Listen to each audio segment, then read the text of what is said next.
तैयार हो क्या? जल्दी से लिखो चैट सेक्शन के अंदर। रेडी हो? चलो तो हाँ फटाफट से शुरू करते हैं। Solid state 12th class 1 shot में चैप्टर को खत्म करना है।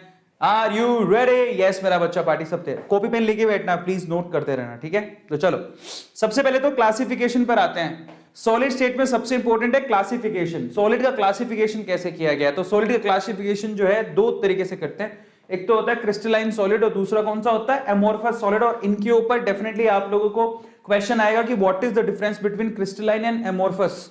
ठीक है, क्रिस्टलाइन ना रियल सॉलिड होता है, एमोर्फस रियल सॉलिड नहीं होते। जैसे कांच देखा आपने, कांच दिखने में सॉलिड लगता है बट वो रियल सॉलिड नहीं है, वो स्यूडो सॉलिड है। ठीक है, तो कांच में रेगुलर अरेंजमेंट नहीं होती। ठीक है, सो बहुत सारी चीजें जो कि कांच को सॉलिड के जैसी दिखाती हैं बट एक्चुअली वो सॉलिड होता नहीं है, उनको हम लोग एमोर्फस सॉलिड कहते हैं। क्या कहते हैं? एमोर्फस सॉलिड कहते हैं। तो दो कैटेगरी बना दी, एक तो क्रिस्टलाइन और एक एमोर्फस। जैसे आपने चेयर देखी है कभी? प्लास्टिक की जो चेयर होती है वो देखो, वो भी सॉलिड होती है, आप बैठते हो उसके ऊपर। लेकिन प्लास्टिक और प्लास्टिक के जो भी सामान होते हैं, जो चेयर होती है, प्लास्टिक का जो भी सामान बना होता है वो क्रिस्टलाइन सॉलिड यानी रियल सॉलिड नहीं होता, वो एमोर्फस सॉलिड होता है। अब ना व्हाट इज द लॉजिक, कैसे पता करें, तो मैं आपको समझाता हूं। देखिए क्रिस्टलाइन सॉलिड की ना एक डेफिनेट शेप होती है। ठीक है, एक डेफिनेट शेप होती है। लॉन्ग रेंज ऑर्डर डिसिप्लिन भी होता है, मतलब उसमें जो एटम होते हैं वो बड़ी डिसिप्लिन तरीके से लॉन्ग रेंज के लिए अरेंज्ड होते हैं।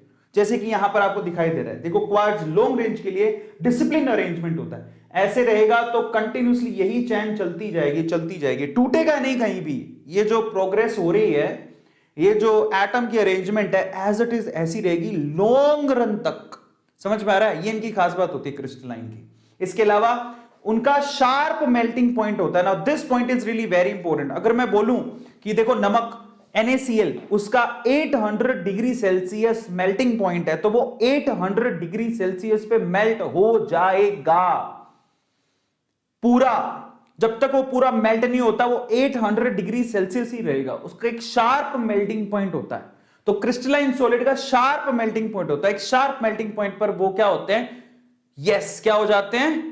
मेल्ट हो जाते हैं। और इनकी जो शार्प एज होती है वो भी शार्प होती है। कट करते पर आपको बहुत ज्यादा शार्प एज मिलेगी उनकी, जैसे कि आपको दिखाई दे रहा है सब लोग। जब आप इसको कट करोगे ना तो शार्प एज मिलेगा आपको। ये एमोर्फस के लिए नहीं, पहले क्रिस्टलाइन की डिस्कशन कर रहे हैं तो क्रिस्टलाइन के लिए आपको दिखाया, इनकी बहुत ही शार्प एज आपको दिखाई देती है। तो ये क्रिस्टलाइन की खास बात होती है। और ये सारे के सारे कैसे होते हैं? एनआइसोट्रॉपिक होते हैं नेचर में, एनआइसोट्रॉपिक नेचर में होते हैं। Now what is the meaning of एनआइसोट्रॉपिक?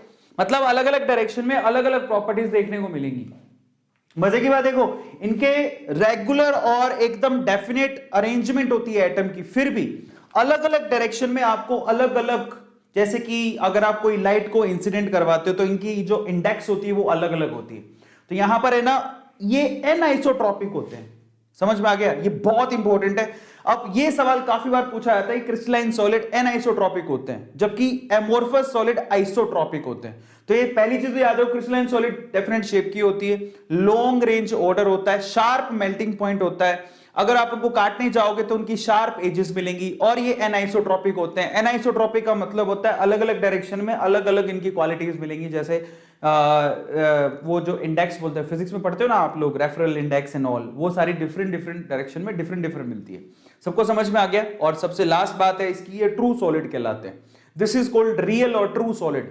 ठीक है, सबको समझ में आ गया? यस। अब हम चलते हैं एमोर्फस सॉलिड की तरफ। एमोर्फस सॉलिड का क्या है? एक तो इररेगुलर शेप है, इनकी शेप रेगुलर नहीं होती, इररेगुलर शेप होती है।